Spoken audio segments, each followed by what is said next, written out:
12 things you didn't know about Ja Morant. Make sure to watch the video till the end to know about the most hidden and unknown facts about Ja Morant. Before starting the video, like and subscribe to my channel and hit the notification bell to stay connected and get updates on new videos and amazing content. Here are 12 things you probably didn't know about Ja Morant. 1.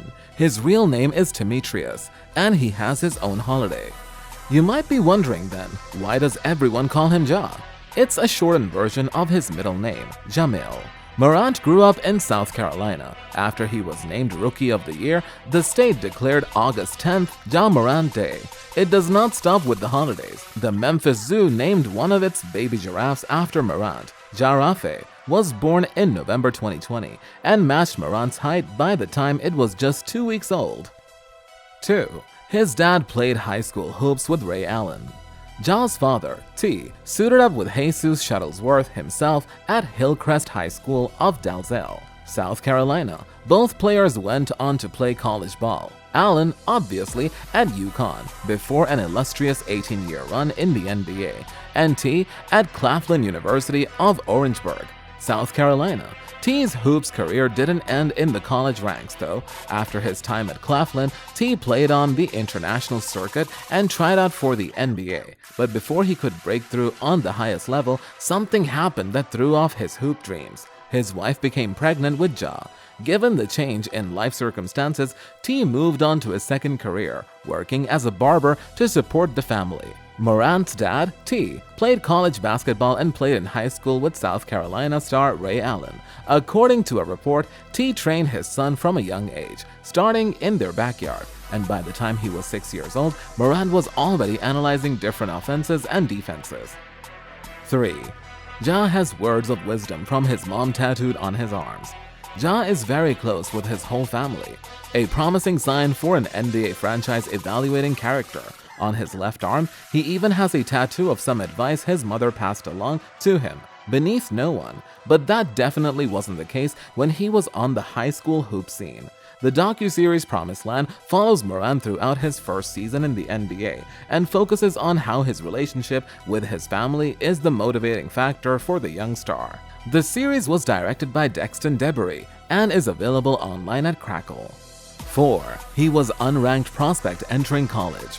Ranking high school prospects will always be an inexact science. Zion Williamson wasn't top 3 per most recruiting services as they missed the boat entirely on Morant. None of the major services 24/7 Sports, ESPN, or Rivals had Morant ranked, despite one playing AAU ball with Williamson and starting in high school. The lanky guard wasn't even a 2-star recruit. A weird confluence of circumstances led him to his eventual college destination.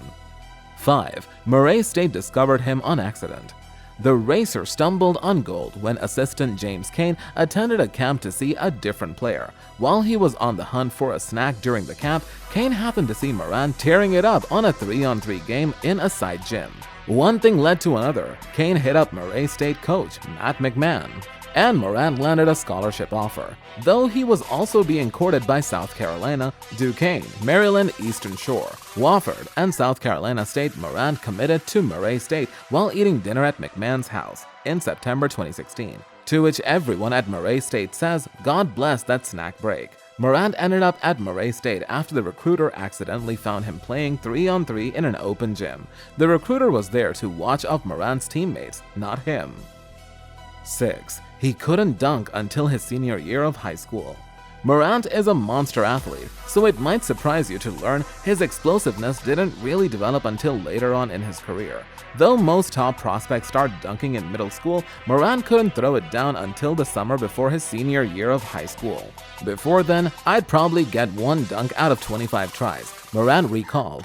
He said back in high school, he was a short, slow guard. So maybe we should cut the recruiting services and top-level scouts some slack. He also came a long way during college. Morant didn't dunk in a game until his senior year at Crestwood High in South Carolina. Despite being relatively short in high school, Morant practiced jumping using tractor tires that his dad set up for him. 7. He made a meteorotic leap from his freshman to sophomore seasons. You may have seen Ja's name on some mock drafts before his college season began. He was considered a fringe first-round pick, but he took his game to another level this past season. After posting averages of 12.7 points and 6.3 assists per game as a rookie, Morant elevated his marks considerably. Perhaps most importantly, he became more efficient, improving his shooting averages from the field, free throw line, and three-point range. He also showed improved defensive ability, doubling up his averages for steals from 0.9 to 1.8 and blocks from 0.4 to 0.8. Given his athleticism, he has the potential to become a two-way stud in the league. His ascension as a sophomore was made easier because 8. Some key departures cleared the lane for him to shine last season. Morant shared the spotlight at Murray State in his first year with stars Jonathan Stark and Terrell Miller. Stark led up the squad with 21.6 PPG and earned Ohio Valley Conference Player of the Year honors, and Miller scored 15.1 PPG of his own. When their college eligibility expired, the team was Morant's. He immediately showed he was up to the task, dropping 26 points and 11 assists in a season-opening win. Shortly thereafter, he hung 38 on Alabama in a close loss, at which point he really put college basketball fans and NBA scouts on notice. From there, every night became the Ja Show, and his name was routine sports talk fodder. 9. He made the NCAA tournament both years of his college career. Murray State isn't an NCAA power, but Morant was part of 2 tourney squads in his 2 college seasons. The Racers were at number 12 seed both times. The first time round, they fell in the first round to West Virginia. Morant had 14 points on 5 for 10 shooting. This year, though, they won another OVC tournament title and thumped Marquette 83-64. In the first round, Morant was absolutely lights on in the game, scoring 17 points on only 9 shots, while handing out 16 dimes and snagging 11 boards. His squad was eliminated in the second round, with a 90-62 loss to Florida State. But Morant did have 28 points in defeat. He quickly declared for the draft after the L, at which point he jumped into individual workouts to prep for the league. We also know one thing he hasn't been doing this summer.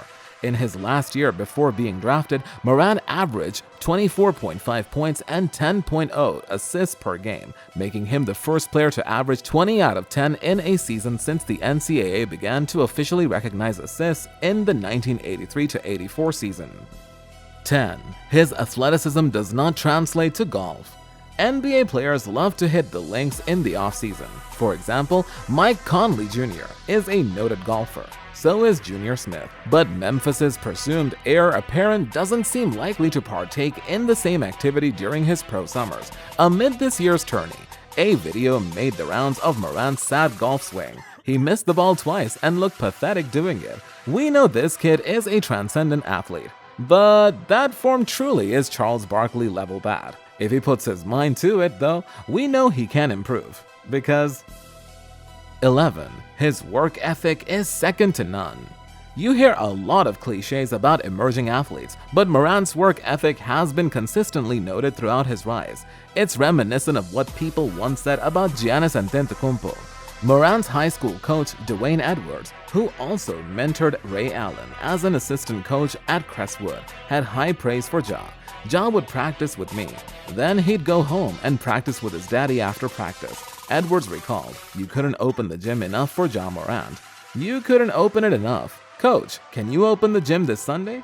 Can you ask Coach Brown?" We'd finish up, then we'd go to the backyard with his daddy and shoot some more. 12. Some people think Ja should go number 1. There's more consensus than usual about the top pick this year. Pretty much everyone thinks it should be Williamson, who's just an unbelievable one-of-a-kind athlete. But despite the Zion hype, there are some folks out there who think Ja should go number 1 in the draft. Of course, T thinks so. What he did out there proves that he's the best player in the country. Ja's dad said in March, in addition to claiming his son deserved to go before I in the draft. But T isn't the only one in this boat. For example, Yahoo's Henry Bushnell argued that Morant is more of a sure thing than Williamson, and noted Hoops writer Greg Doyle called Morant a hybrid superhero mix of Westbrook and Allen Iverson. That sounds like one hell of a player. We'd have to wait a few years to see how this mild debate shakes out. That's it for today's video. Hope you guys enjoyed the video. Share your thoughts about the unknown facts about Ja Morant with us in the comment section below. And don't forget to like and subscribe to my channel and hit the notification bell to stay connected and get updates on new videos and amazing content. Stay tuned, and thank you for watching this video.